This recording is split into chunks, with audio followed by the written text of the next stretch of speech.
Unaware his wife was a billionaire's only heiress, husband and family threw her and her newborn triplets out at midnight into the freezing cold. This is part 2.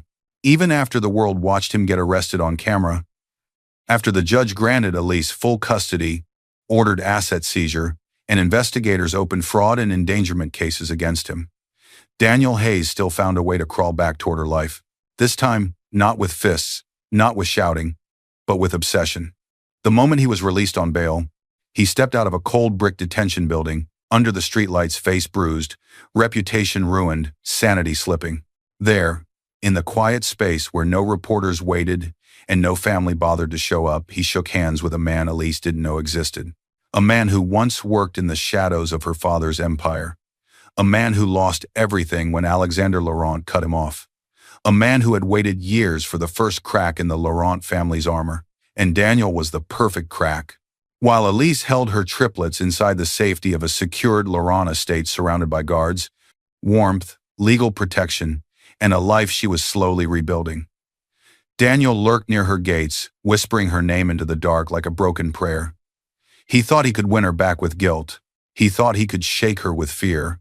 He thought the past would repeat itself. What he never understood was this. The woman he tossed into the freezing night was no longer the woman who begged him for help. She now stood on her father's legacy, backed by lawyers, security, and undeniable truth. And she held something stronger than any wealth. A reason to never be weak again. Dear viewers, thank you for being here. If you watch without subscribing, it's like letting Elise's voice fade back into the cold. When you click that button, you stand with every woman once abandoned, every child nearly lost, and every quiet heart that chose to rise. Please subscribe and tell me where you're watching from. The metal door slammed open with a violent clang. Daniel Hayes jerked awake on the cold bench of his holding cell, breath shaking, heart pounding. Sweat clung to his forehead. His shirt stuck to his back. For a second, he didn't know where he was, the courtroom, the courthouse steps, or still kneeling in front of Elise as she walked away with their children. A guard stepped inside. Hayes, you made bail. Get up. Bail. The word barely made sense. Only hours ago, he had been hit with a new reality. Fraud and child endangerment investigations, an emergency restraining order, and full custody handed to Elise Laurent. Cameras had filmed his humiliation. The world had watched him fall. Now suddenly the door was open. He pushed himself up, his legs weak. His wrists were free of cuffs, but they still shook uncontrollably. As he followed the guard down the hallway, images flickered in his mind. Elise stepping out of the courthouse, her calm face, her silence, her triplets held gently in her arms. She hadn't looked at him. Not once. Not even when he screamed her name. That silence burned more than concrete walls or metal bars. Outside, the detention building sat under a single flickering street lamp. The reporters were gone. The officers were gone. Even Margaret and Noah had disappeared. They hadn't come to see him walk out. Daniel stepped into the cold air. He wrapped his thin jacket tighter around himself. For the first time, it hit him fully. He was alone. A voice rose from the shadows behind him. You look worse than I expected. Daniel spun around. A tall man in a black coat stepped forward, the dim yellow light revealing sharp cheekbones, cold eyes, and a calculating expression. His presence felt heavy and somehow professional, like a man used to watching others for a living. Daniel frowned. Do I know you? The man gave a thin smile. My name is Victor Carr. I once worked for a very powerful man. Your wife's father. The air froze. Alexander Laurent. Daniel's stomach dropped. Victor circled him slowly, hands in his coat pockets. Alexander Laurent destroyed my entire career, Victor said quietly. One internal report, one accusation of corruption, one order to cut me off from every contract. And suddenly, 20 years of loyalty meant nothing. His jaw tightened. So when I heard his only daughter married a man who threw her into the cold after childbirth, I paid attention. Daniel shook his head weakly. I don't want more trouble. I just want, his voice cracked. I just want Elise back. She has my kids. She won't even look at me.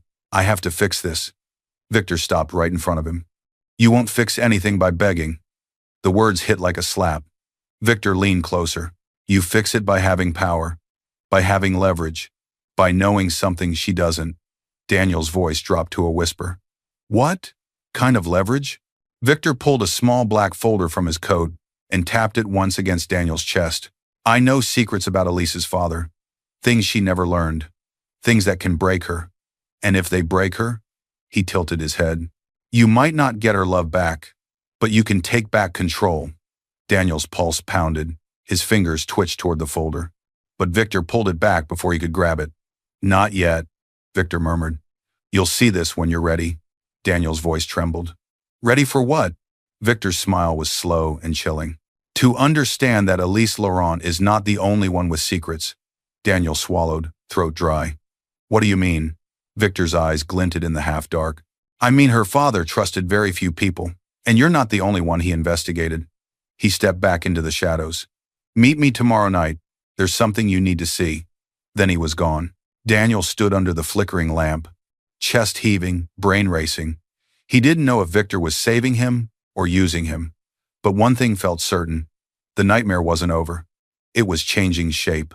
Far away at the Laurent estate, a security camera blinked red, capturing a blurred figure standing at the fence line, watching the softly lit windows where Elise and her triplets slept.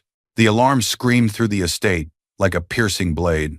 Red lights pulsed along the ceiling as guards sprinted toward the nursery wing. Elise Laurent jerked awake in her new bedroom, heart pounding, breath sharp as the shrill sound ripped straight through her nervous system. For one terrifying moment, she was back there on the porch, barefoot, bleeding, with freezing wind cutting her skin, and 3 newborns crying in her arms. Her first thought now was the same. Her babies. She shoved the blanket aside and staggered to the door just as Marcus Hale, her father's former head of security, burst in. He moved with trained precision, eyes scanning, hand near his earpiece. Stay behind me, Elise, he said firmly. What happened? She gasped. Unknown movement near the outer fence. We're checking it. Unknown movement. Her chest tightened. Marcus guided her out into the hallway but kept his body between her and everything else. The estate lights shifted to a softer emergency glow as they walked. Elise, he said calmly, you're inside the safest property your father ever built. High walls, private guards, internal alarms, motion sensors. We designed this place for situations exactly like this. But Elise's hands still shook. Trauma lived in her bones now. Every sudden noise felt like another door slamming in her face. Every shout sounded like Daniel saying, You're not my problem anymore. They reached the nursery. 2 nurses were already there, gently rocking the triplets. The baby's cries faded as Elise touched each tiny chest through the blankets, her fingers careful, steadying. The alarm ceased. A softer voice replaced it through the speakers. Security check complete. No breach detected. Unknown movement outside perimeter only. The words helped. The fear did not vanish, but it loosened. Marcus watched her face. You're safe here, he repeated. No one gets in without us knowing. Elise nodded slowly and walked toward the large window that overlooked the grounds. The lawn lay quiet under the night sky. The fence line seemed distant. The trees barely moved. Too calm. A memory surfaced, her father standing in his study, hands behind his back, speaking in that low, steady voice. Strength is not loud, Elise. Strength is quiet. It watches. It decides. It protects. Back then, she thought he was just strict. Now she understood he had lived his whole life expecting danger. Marcus cleared his throat. There's something else you should know, he said. Tomorrow we begin your training. Training? Elise turned from the window. For the Laurent estate, another voice answered from the doorway. Jude Laurent, her father's cousin, family lawyer, and now her closest advisor, stepped inside holding a thin stack of folders. Elise, your father never wanted you to be only rich, Jude said gently. He wanted you prepared. You're not just an heiress now. You're responsible for trusts, companies, and people who depend on this family. Elise looked at her sleeping triplets.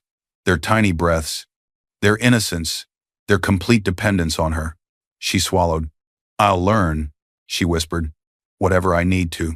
For them. Jude nodded, approval soft in his eyes. We'll go step by step. You won't be alone. Marcus turned to the control screen on the wall and tapped a series of keys. A grainy image appeared from one of the perimeter cameras. Elise, he said slowly, there's something else. She moved closer. A figure stood near the far edge of the estate fence, just outside the strongest lights. Blurred, tall, still. watching the house. Elise's breath caught. Is that Daniel? We can't confirm yet, Marcus said, jaw tight. But the timing suggests this isn't random. Her pulse quickened. She wrapped her arms around herself. I don't want trouble, she whispered. But trouble keeps finding me. Jude placed a steady hand on her shoulder. That's why you're here. This estate exists to protect the Lauren heir, he said. And now, that's you. Elise looked at the monitor again. The figure did not move. Just watched. Just waited. The same chill from the courthouse steps slid down her spine. She turned away from the screen, focusing on the soft breaths of her children instead. Still, she couldn't shake the feeling that this was only the beginning of something darker. As Marcus zoomed in on the footage, he muttered under his breath, barely audible. Whoever this is, they knew exactly where to stand so our cameras couldn't catch their face. The pounding on the front door was so sudden, so violent it shook the entire hallway. Elise Laurent froze mid-step, her hand pressed against the banister. Her heart jumped painfully in her chest. For one terrifying moment, the sound became the echo of Daniel's anger. The slam of the Hayes front door, the snap of everything breaking. Marcus Hale rushed past her with two guards, their boots thudding against the polished floor. Stay behind us, he ordered, voice sharp and controlled. Elise's breaths came too fast. Her legs felt weak. Is it him? She whispered. We don't know yet, Marcus replied. One guard moved to the side of the door, ready to shield. The other loosened the lock and swung the door open in one swift motion. Something small dropped to the floor. Not a person, not a footstep, just an envelope. The porch beyond was empty. No running footsteps, no car pulling away, only silence and the cold air pressing against the threshold. Marcus bent down and lifted the envelope carefully with gloved hands. Elise could already see the handwriting on the front. Her name, her old name, Elise Hayes. Her stomach twisted. Marcus stepped back inside and shut the door firmly. Jude Laurent appeared from the nearby study, adjusting his glasses. What is it? He asked. Marcus handed him the envelope. Hand delivered, no one in sight. Jude read the front and sighed deeply. He started. Elise reached for the envelope, but Jude gently caught her wrist. You don't have to read it, he said. Contact is already a violation of the restraining order. We can send this straight to the court as evidence. Elise stared at the envelope. No, she said quietly. I need to see what he's trying to do. She sat on the living room sofa. Her hands trembled as she tore the top carefully. A folded sheet slipped out onto her lap. Her eyes caught the first lines. Elise, please hear me out. I am suffering without you. You destroyed my life by leaving with the kids. I deserve to see them. You owe me a chance to explain. Please meet me. I need closure. The words blurred. Not from tears, from anger. It wasn't an apology. It wasn't remorse. It was twisting the truth, claiming she left when he had dragged her across a porch, shoved newborns into her arms, and thrown her into the freezing night. Her hand clenched the paper so tightly it wrinkled. She didn't read another word. She tore the letter straight down the middle. Then again, until only shreds remained on the rug. Jude nodded slowly, as if he expected that reaction.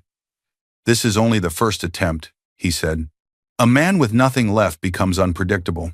We'll add this to the restraining order file. The judge will see exactly what he's doing. Elise breathed slowly, steadying her voice. He wants control, she whispered. Not closure. Jude placed a hand on the back of the sofa.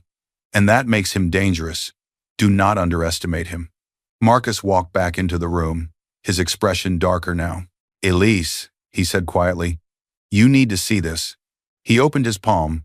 A tiny baby sock, soft, pale blue, worn at the heel. Elise's heart stopped. That's from the night I gave birth, she whispered. It was on the porch. Marcus shook his head. It wasn't there yesterday. We did a full sweep. Someone placed it there tonight. Jude frowned. So he returned here, Jude said. Right up to your door. Elise's hands trembled. Her mind raced. The sock wasn't just a threat. It was emotional manipulation. A reminder of her most vulnerable moment. A message that he still believes she belonged to him, even now. Jude exhaled slowly. This is psychological warfare, he said. Classic behavior from someone losing power. Elise looked at the shredded letter on the floor. He thinks he can pull me back with memories, she murmured. You won't go back, Jude said. Not physically, not emotionally, and the law is on your side now. The icy fear in Elise's chest didn't vanish, but it meant something new. Resolve. Marcus studied the baby sock a moment longer, then looked up. This wasn't mailed, he said. He had to be physically at the gate, at the porch. That means he walked right up to this house, knowing you were inside. Elise pressed a hand to her chest, feeling her heartbeat stutter. He can't come near my children, she whispered. He won't, Marcus said.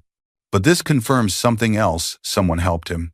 Our outer cameras were briefly looped. That doesn't happen by accident. Jude's expression sharpened. That means another person is involved. Marcus nodded once. And I intend to find out who. Later that night, as Elise walked past the window, the porch light flickered, and for a single heartbeat, she saw a tall shadow move near the far fence again, watching. The sound of shattering glass exploded through the old Hayes living room. Margaret Hayes flinched as a framed photo slipped from a shelf and hit the floor, the glass cracking across her smiling face and her sons beside her. Two men in suits continued boxing up belongings without slowing. Another city official taped an orange notice to the wall and stamped it with a heavy hand. Asset seizure, court ordered. Margaret's voice cracked. Stop! You can't take that. My mother gave me that table. One of the officials barely glanced at her. Ma'am, everything in this house is tied to accounts under fraud investigation. The order has been signed. Our job is to clear it. Margaret grabbed his sleeve. You can't do this. This is my home. He pulled his arm back calmly. This is no longer your property. Her knees weakened. The humiliation from the courthouse replayed in her mind. Daniel exposed. Their lies revealed. Elise walking out with power they never imagined she had. Now the price was at her doorstep. Noah Hayes, Daniel's younger brother, stood near the window with his arms crossed. He tried to look indifferent, but his jaw flexed as he watched strangers remove their furniture, their television, their history. Mom, Noah muttered. We knew this was coming. The judge ordered it. Margaret snapped toward him. No, your brother caused this. He ruined us. That heiress tricked him, and now we're paying for it. But the officials kept packing. The house, once loud with criticism, guilt, and control, now echoed with emptiness. Each box sealed felt like another piece of their structure collapsing. Margaret paced frantically. They can't do this. We didn't do anything wrong. Noah's voice hardened. Daniel did. And you helped. Don't you dare, she hissed, pointing at him with shaking fingers. Everything I did was to protect this family. I kept you boys fed. I kept this roof over your heads. I did my best. But Noah didn't flinch. He had watched his mother manipulate Daniel for years. Lift him up, put him down, twist his guilt like a rope around his throat. He was tired.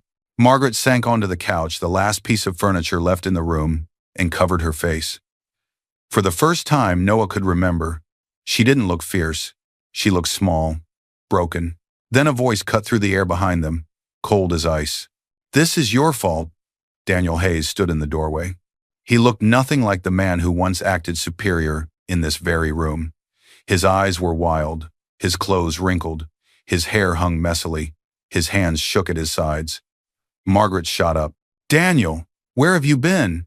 You should be fighting this. You should be talking to lawyers.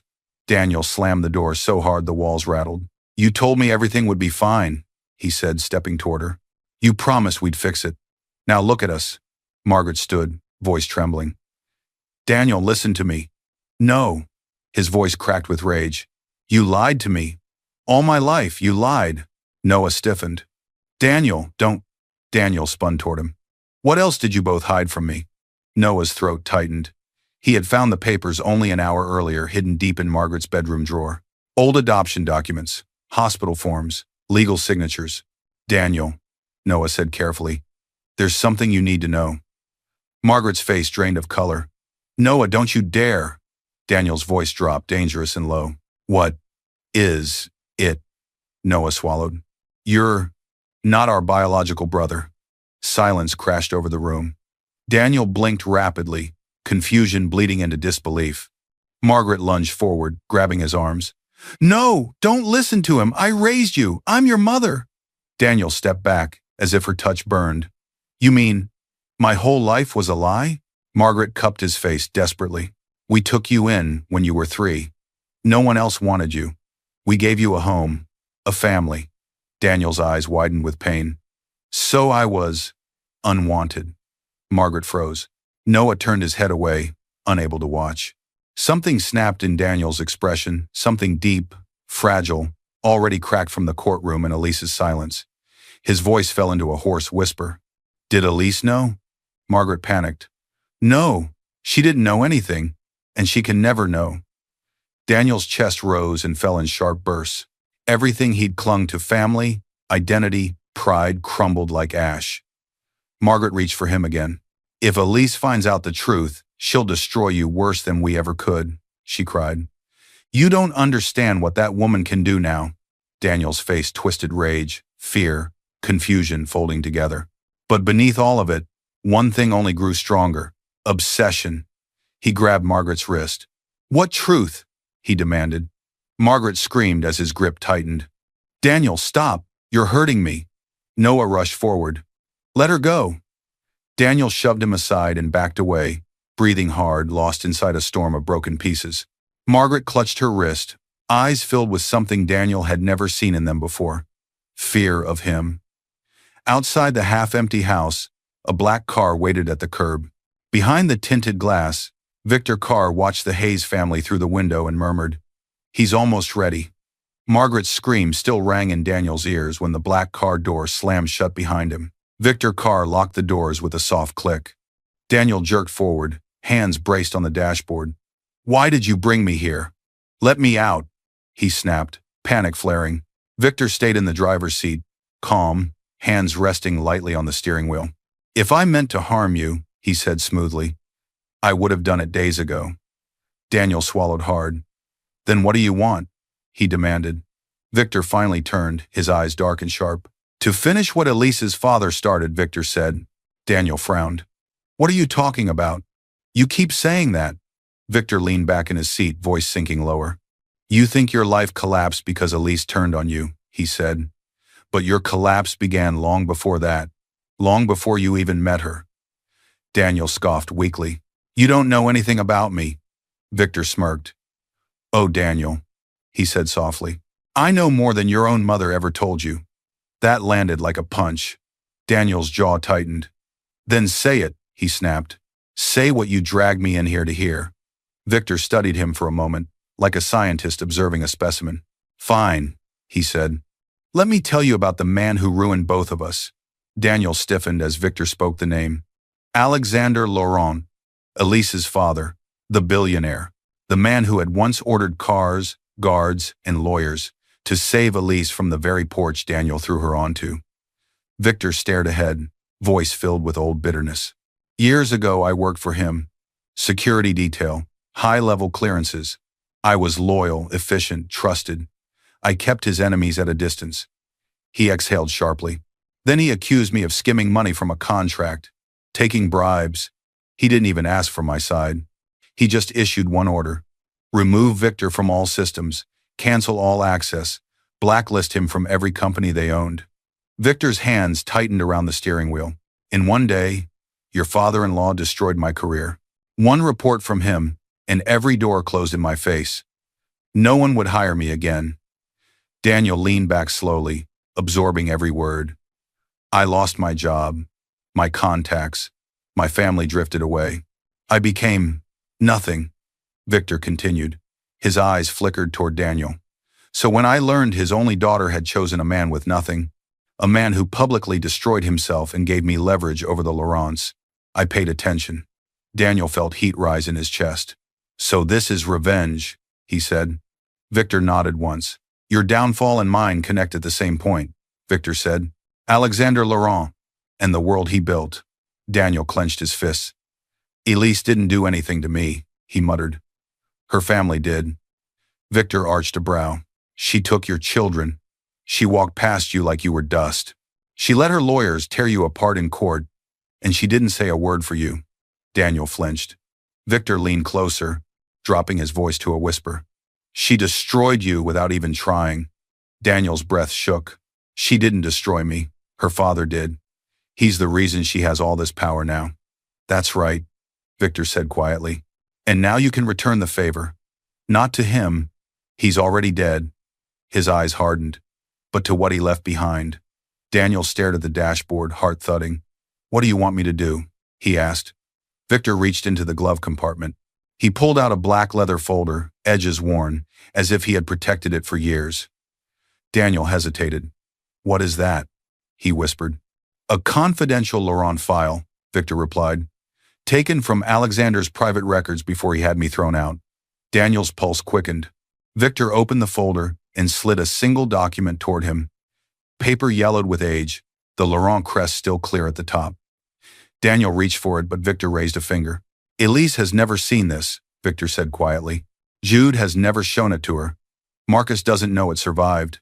Daniel's eyes widened. What kind of document is it? Victor's smile thinned. It's a file that shows what your father-in-law truly thought about you and your in-laws, he said. A secret he kept from her. One that, if used correctly, could break her emotionally. Daniel's shaking fingers lifted the edge of the document. He could just make out the first few words of the title, and then Victor snapped the folder shut. Daniel lurched forward. Wait, let me see. Victor shook his head slowly. Not yet, he said. Revenge requires patience. I will show you everything when you're ready to act. Not before. Daniel slammed his fist against the dashboard. Show me, he shouted. Victor's voice stayed calm. You'll see it, he said. But understand one thing, Daniel. He met his eyes in the rearview mirror, gaze chilling. Once you know what's in this file, there is no going back. Not for you. Not for her. As the car drove away, Victor's phone buzzed not with Laurent's security alerts, but with a simple message from one of his own hired watchers. Movement near Laurent estate fence again. Target, Daniel Hayes. The estate alarms erupted like a roar tearing through the night. Elise Laurent jolted upright in bed, heart racing, breath trapped in her chest. For one terrifying moment, she didn't see the soft guest room ceiling of the Laurent estate. She saw the porch, the dark, the cold, blood on her legs, 3 newborns crying in her arms. Marcus Hale's voice cut through the speakers. Lockdown. Unknown presence near the front entrance. The lights in the hallway shifted to a soft red. Doors locked with a quiet mechanical click. Guards moved in formation outside her room. Elise stumbled out of bed, grabbing her robe with shaking hands. She forced her feet to move, step by step, toward the nursery. When she entered, 2 nurses were already there, holding the triplets close, gently rocking them. The baby's cries were small and confused, sensing the tension. Elise's voice cracked. Are they okay? They're fine, one nurse said softly, just startled. Elise's chest heaved, her breath short and uneven. It's happening again, she whispered. Someone's here. Someone's here. One nurse took her hand. Elise, you're not outside this time. You're not alone. You're safe in here. Look at them. Look at how safe they are. Elise tried to focus on their faces, tiny, warm, alive. She pressed a trembling kiss to each forehead. Moments later, Marcus rushed in, tablet in hand, earpiece in place, jaw tight. Elise, he said, voice firm but controlled. Listen to me. There was activity near the front door, but no entry. We have you sealed in. Was it him? She asked, already knowing the answer. Marcus hesitated only a fraction of a second. Yes, he said. We believe so. He turned the tablet so she could see. Grainy black and white footage showed a man outside the gate. Then another angle closer to the front walkway. Daniel Hayes. He moved like a ghost, shoulders hunched, eyes scanning the windows. In his hand, something small and rectangular. Marcus tapped the tablet. We boosted the audio from this clip, he said quietly. For almost a full minute, he stood here by the fence, just whispering your name. Elise's throat tightened. The idea of him standing in the dark, saying her name like a prayer, made the night feel colder. Elise squinted. Her voice trembled. That's one of our old photos. Marcus zoomed in. Elise saw herself in the frozen image, smiling, holding Daniel's arm, taken during the first year of their marriage, before the hatred, before the betrayal, before the freezing night on the porch. Marcus's mouth hardened. He tried to leave it at your front door, as bait, as manipulation. Elise shook her head slowly. He's trying to drag me back into who I used to be. Jude Laurent entered, holding a thin file, his expression grave. That's not all, he said. Marcus found something at the gate. He opened a small plastic sleeve. Inside, a clean, clear fingerprint lifted from the metal. We had the print analyzed, Jude said. It matches Daniel. 100%. Elise's stomach twisted. How close was he? She whispered. Marcus answered quietly. Close enough to touch the gate. Close enough to see the front door clearly. That puts him well inside the distance the restraining order forbids. He's testing how far he can push before we push back. Elise's knees felt weak. The same man who once dragged her out of a house like trash had now come as close as he could to the place that was finally safe. Why is he doing this? She asked. Jude's voice softened, but his words did not. Because you walked away, he said. Because you didn't look at him in court. Because he lost control over you. And men like Daniel don't know who they are without control. The triplets whimpered again. Elise gathered her strength and moved to their cribs, touching each tiny hand. I won't let him hurt you, she whispered. I promise. The estate lights shifted from red to yellow as the outer grounds were cleared. The alarm tone faded, replaced by a low hum of normal security. But Marcus did not relax. Elise, he said, there's something else. He swiped to another angle of the footage, zooming out. In the far corner of the property, beyond the camera's sharpest range, another figure stood barely visible, partially hidden by a tree. Tall, still, watching. Daniel ran when he realized we were in lockdown, Marcus said. But that person stayed longer, didn't move much, kept his face turned away from the cameras.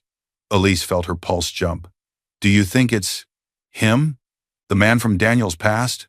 Jude answered. Victor Carr, he said. If he's involved, Daniel isn't just unstable, he's being steered. Marcus nodded, jaw tightening. This wasn't just a desperate ex-husband at the gate, he said. It was a test. They wanted to see our response time. Elise held her babies closer. This is never going to stop, is it? She whispered. Marcus looked her in the eye. It will, he said. But first, we show them the law still works. His radio crackled. Marcus, this is court liaison. The judge has moved up the next restraining order review. Daniel requested direct testimony. Marcus's eyes narrowed. That's not good. As Marcus left to answer the call, Elise stared at the frozen image of Daniel on the screen photo in hand, eyes wild, and wondered what he would do when the courtroom became the only place he could still reach her. The courtroom exploded before the hearing even began. 2 security guards wrestled with Daniel Hayes at the entrance as he fought to push past the metal detector. His hair hung over his face, his shirt wrinkled, tie missing. His wrists were still marked from his last set of restraints. Let me in, he shouted, voice cracking. She can't hide from me. She stole my children. A guard shoved him back. Sir, calm down. I am calm, Daniel yelled, swinging his arm wildly. The courtroom turned as one. Reporters raised cameras. Attorneys paused mid-conversation. Even Judge Avery, who had seen decades of trials, stopped halfway to the bench and stared. At the plaintiff's table, Elise Laurent flinched at the sound of Daniel's voice. Her breath caught. Her fingers tightened around the edge of the table. For a brief moment, the air tasted like that night outside the Hayes house, cold, sharp, cruel. Marcus Hale stepped closer behind her, his presence a quiet wall. You don't have to look at him, Marcus said gently. But Elise did. She looked. Daniel broke free for a moment and lunged toward the aisle, his face twisted, his arms reaching out. Elise, talk to me, he screamed. Security slammed him against the wall before he got anywhere near her. Elise's chest tightened painfully, but she stayed seated. She didn't stand, didn't run, didn't answer. She only breathed. Jude leaned toward her and whispered, He wants a reaction. Don't reward him. The judge banged the gavel hard. Order. Bring the defendant inside and restrain him. Guards forced Daniel into his seat at the defendant's table, cuffing one wrist discreetly to the metal loop so he couldn't charge across the room. When the noise settled, Judge Avery glared down at him. Mr. Hayes, you fired your attorney yesterday, the judge said. Are you representing yourself today? Daniel shot to his feet, yanking against the cuff. Yes, he shouted, because no one else cares about my rights. She stole my kids, she lied, That's enough, the judge snapped. Daniel slammed his free hand down on the table, cuffs clanking. It's not enough. She took everything. She turned my own children against me, Elise stared straight ahead. Calm, pale, silent. Inside, her heartbeat pounded. Outside, she seemed carved from stone. Daniel pointed at her with a shaking hand. "Look at her," he cried. "She's not even human. She sits there like she's innocent. She hasn't spoken a single word to me since Mr. Hayes!" the judge thundered. "One more outburst, and you will be removed from this hearing." A wave of murmurs rolled through the courtroom. Daniel collapsed back into his seat, breathing hard. Judge Avery continued, "This hearing is to review the restraining order and bail conditions in light of new evidence of you approaching the Laurent estate in violation of court orders." Daniel's eyes widened. "I was trying to give her a picture," he said. "A memory. You can't call that a crime." Jude stood, voice calm and precise. "Your Honor, we have video proof of Mr. Hayes approaching the gate late at night, leaving objects on the property, and attempting to come closer to the door." He handed a flash drive to the clerk. "Security footage. Exhibit F." The screen behind the judge lit up. There was Daniel, on the Laurent estate cameras, creeping to the gate with the old photo in his hand.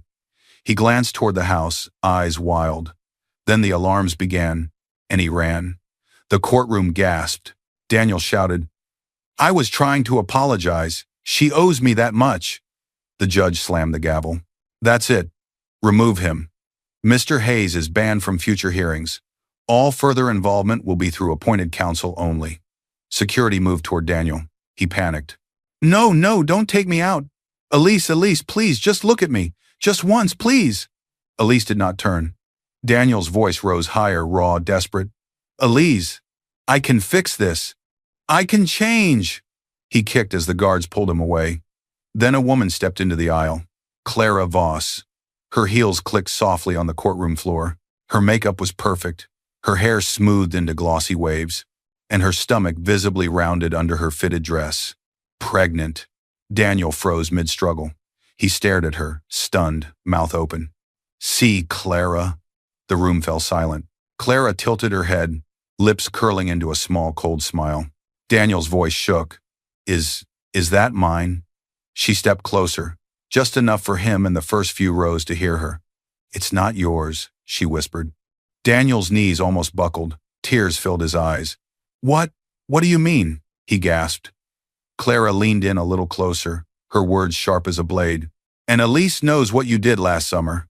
Daniel's face drained of color. "What are you talking about?" he whispered, terror creeping into his voice. Clara smiled faintly, eyes glinting with something between fear and revenge. "You'll find out soon," she said. Security dragged Daniel away as he screamed her name, his voice cracking into broken pieces. "Clara! Clara, don't leave! Tell them you're lying!" Clara turned without looking at him and walked past Elise without a glance. A chill slid through Elise's body. What he did last summer, something darker was hiding behind those words, something she didn't remember, didn't know, or hadn't been told. As Clara left, Jude's phone buzzed. He checked the screen, and his face changed. He leaned toward Elise. "There's a new file about your father," he murmured, "and you need to see it. Now." While the courtroom emptied, a silent alarm triggered at Jude's office downtown. Someone had just forced a window open, heading straight for his locked files. The office alarm was screaming when Elise, Marcus, and Jude burst down the hallway. Papers lay scattered across the floor. A lamp had fallen, its bulb shattered. The file cabinet, Jude's secure cabinet, the one he rarely opened, stood with its metal drawer bent, lock twisted, and inner folders ripped out. A cold wind blew in through the broken window behind the desk. "Someone broke into my office," Jude shouted, his voice sharper than Elise had ever heard. Marcus scanned the room quickly, his eyes tracing footprints on the carpet, the angle of the window, the path the intruder must have taken. "This wasn't a random burglary," Marcus said. "They knew exactly where to go." Elise stepped into the office slowly, her heart beating hard. Her eyes flicked from the broken drawer to the glass on the floor. "Marcus, Jude," she whispered, "what was in that cabinet?" Jude crouched, gathering torn scraps of paper. "Your father's confidential investigation files," he said grimly. "The ones he kept on people he thought might be a danger to you." Elise's breath caught. "My father investigated people?" Jude nodded. "He was careful. The more wealth he gained, the more he watched the people who got close to his family. It wasn't paranoia, it was pattern. Marcus moved to the window frame, examining the damage. The intruder knew this layout, he said, and they moved fast. Window, cabinet, files, out again. This was planned. Before Elise could respond, Jude's phone vibrated. He checked it and his eyes darkened. "It's a message from a security contact," he said. "Someone sent Daniel Hayes a digital copy of one of my stolen files not 10 minutes ago." Elise's stomach twisted. "Daniel?" she whispered. "Of course." Jude stood. "He's not smart enough to pull this off alone," he said. "That's Victor." Marcus nodded. "He would know how to bypass alarms for a few minutes," Marcus said. "He works security for your father. He'd know exactly where a man like Jude would keep private files." Elise stepped closer to the desk. "This is about my father," she said quietly. "Isn't it?" Jude and Marcus exchanged a heavy look. "Yes," Jude said, "and it's also about the Hayes family." He picked up a folder the intruder had dropped in haste. Alexander Laurent's handwriting marked the front. Marcus handed it to Elise. "This one they didn't manage to take," he said. Elise opened the folder with careful hands. Inside were old photographs. Margaret Hayes, younger, speaking to a man Elise didn't recognize. Noah Hayes entering a building late at night. Documents showing strange money transfers, small but consistent, years before Elise had ever met Daniel. "What is this?" Elise whispered. "Preliminary observation," Jude said. "Your father kept an eye on certain families. The Hayes were one of them." Marcus found a page with denser handwriting. "Listen to this," he said. He read aloud. "Hayes family showing suspicious interest in Laurent assets. Possible attempt to reach Elise through indirect contact. Continue monitoring." Elise shook her head slowly. "That doesn't make sense," she said. "Daniel didn't even know who I was when we met. He thought I was just normal." Jude flipped to a page marked with a red underline. "This one is older," he said. Elise leaned closer. Her father had written, "Warning, do not trust the Hayes bloodline. If they reach Elise, her safety may be at risk. File incomplete, further confirmation needed." Elise swallowed. "He wrote Hayes bloodline," she murmured.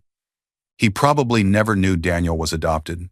On paper, they all look like one family with the same name and the same danger around them."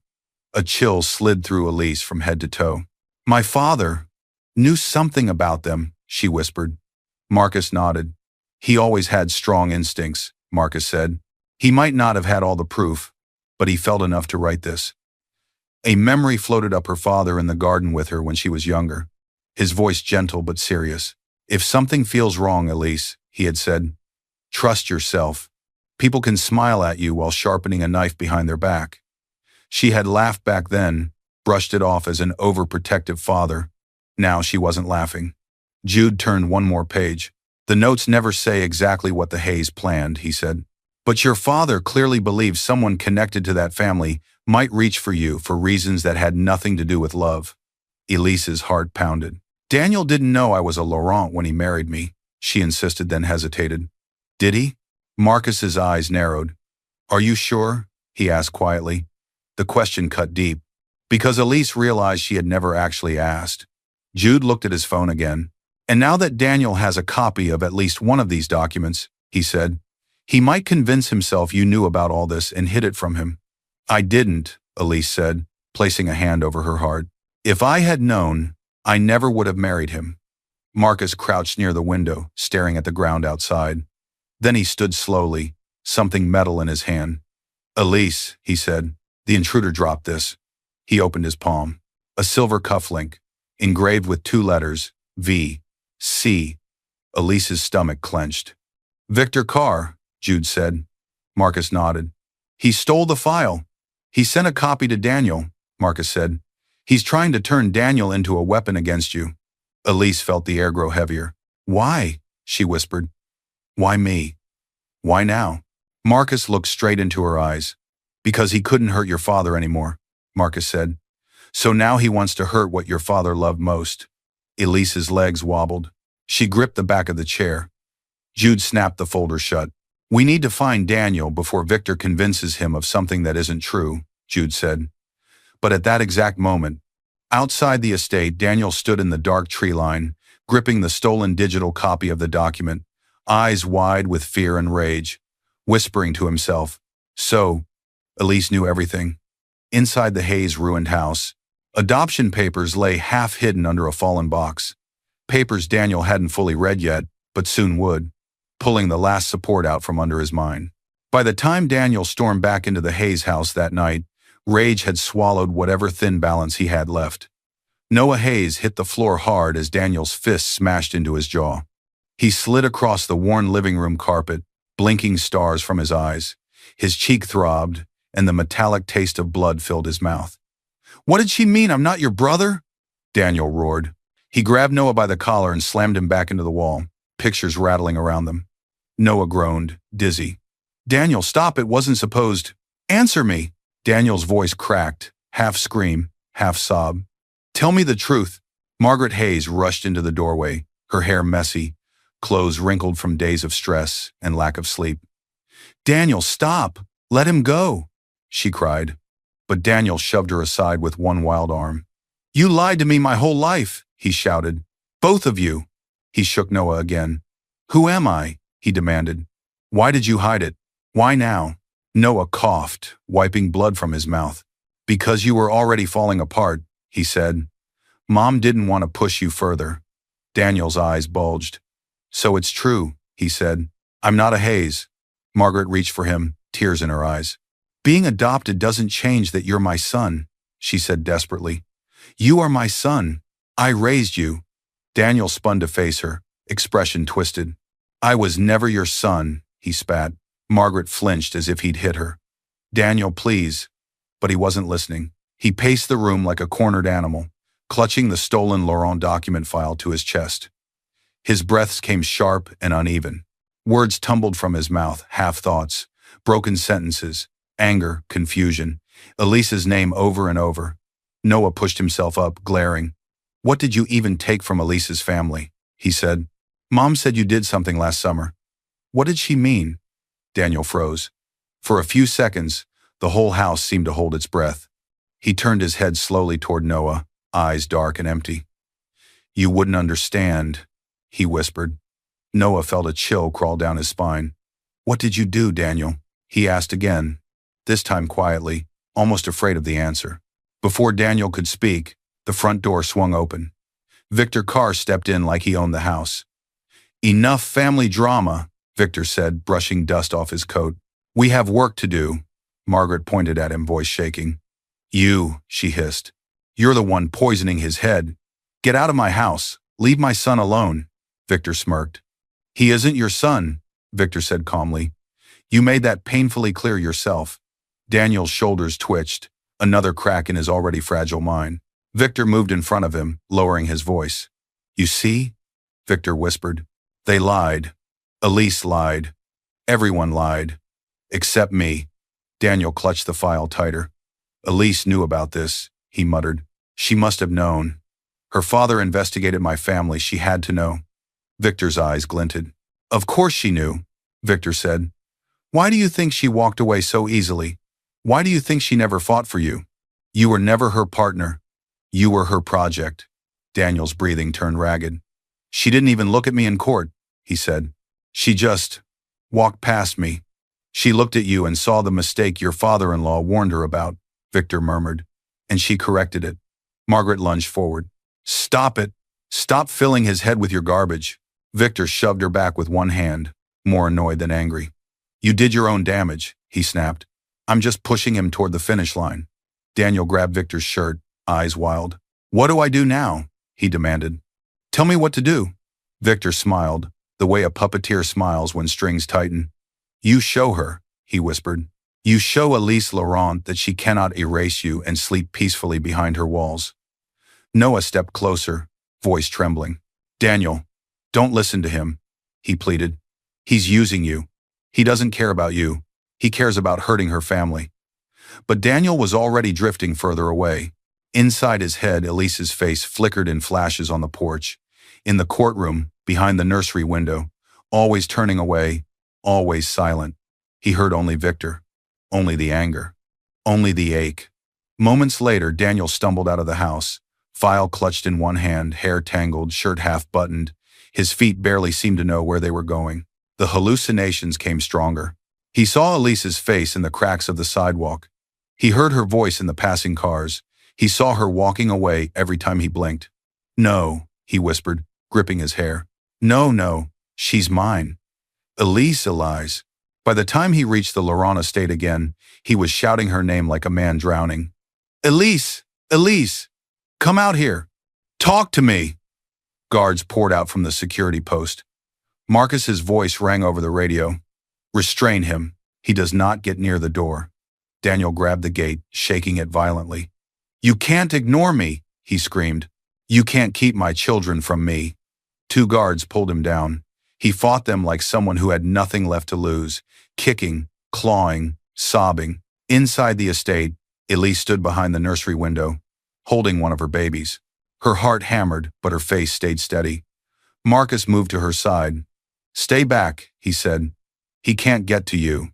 The police are on their way." Elise didn't step away. She watched Daniel thrash on the driveway, the same man who once dragged her out with no shoes and no mercy. Now he begged to be let in.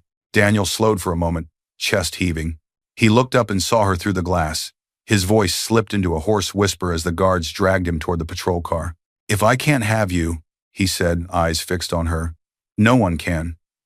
A cold shiver ran up Elise's spine. Marcus signaled to the officers. "Add him to a psychiatric risk list," Marcus said. "He's not just angry, he's unstable." As the gate shut behind the patrol car, Marcus's earpiece crackled. "Update," a voice said. Victor Carr was not with him. His last location is unknown. Marcus's eyes hardened. "Elise," he said quietly. "Victor wasn't with him this time. That means whatever Victor is planning, he's planning it alone." At the station, while officers processed Daniel's arrest and mental evaluation, Victor watched from across the street, hands in his pockets, already deciding whether Daniel was still useful or ready to be thrown away. Daniel Hayes screamed so loudly, the walls of the evaluation room seemed to vibrate. "Let me out! I have to see her! I have to see Elise!" 2 psychiatric officers held him down as he tried to hurl himself toward the door. His hospital bracelet flashed in the bright light, the printed line clear. 72-hour psychiatric hold danger to self and others. His breath came in jagged bursts. His hair stuck to his forehead with sweat. His eyes were red and swollen from hours of crying, shouting, and clawing at his own arms. The moment the police pulled him from the Laurent gate, the officers had seen enough restraining order violations, threats, obsession, clear instability. The judge signed off on an emergency mental evaluation. Now Daniel was strapped to a padded bench, one wrist secured, feet restrained. He didn't care. "She loves me," he sobbed. She just forgot. She can't do this to me." A nurse looked at the chart and shook her head sadly. "He's detached from reality," she murmured to another staff member. Inside his mind, Daniel replayed one image over and over. Elise standing at the window, holding one of their babies. Not crying, not shaking, not begging, just watching, calm, unreachable. He screamed again, voice tearing. "I'm her husband. She needs me. She can't live without me." But outside this small room, Elise Laurent's life was moving on without him. At the Laurent estate, Jude placed a sealed folder on the old wooden table in Alexander Laurent's study. "You should read this now," he said quietly. Elise sat in her father's leather chair. The room smelled faintly of paper, cologne, and old wood. Her triplets slept nearby in bassinets, watched over by a nurse, just outside the half-open door. Her hands shook as she broke the seal. Inside were worn pages, notes written in her father's familiar handwriting. Her father's voice filled her mind. "Elise, choose a man who values your heart, not the fortune behind it." She read the first page. Not a financial report, not a business plan, a file. Subject: Daniel Hayes. Her throat tightened.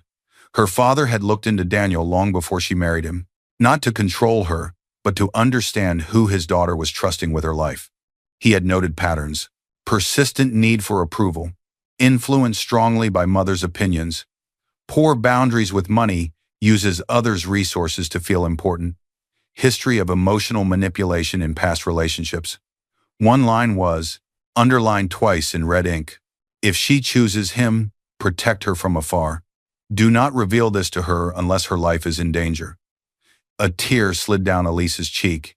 He hadn't tried to stop her. He hadn't thrown the file in her face. He had simply waited and prepared safety nets she never knew about.